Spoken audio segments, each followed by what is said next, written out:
Bible मुक़द्दस की 32वीं किताब यूना की किताब मुख्तसर तारुफ यूना की किताब बाइबल मुकद्दस की दूसरी किताबों से इस लिहाज से फ़र्क है कि ये एक शख्स की सवानह उम्री है।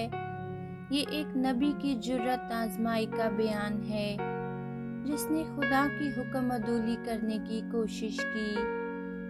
खुदा ने उसे नैनवा जाने का हुक्म दिया जो असूर की अजीम सल्तनत का दारुल हुकूमत था। असूर इसराइल का जानी दुश्मन था।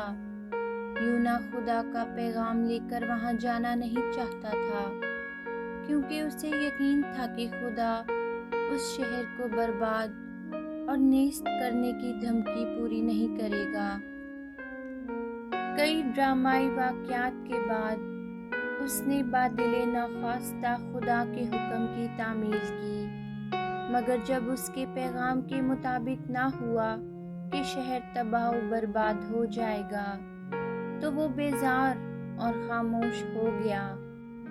ये किताब दिखाती और साबित करती है कि खुदा को अपनी मखलूक़ात पर इख्तियार मुतलक है, लेकिन सबसे बढ़कर ये किताब खुदा को मोहब्बत और रहम के खुदा के तौर पर पेश करती है, जो अपने लोगों के दुश्मनों को भी सज़ा देने और हलाक करने की निस्बत मुआफ़ करना और बचाना बेहतर समझता है।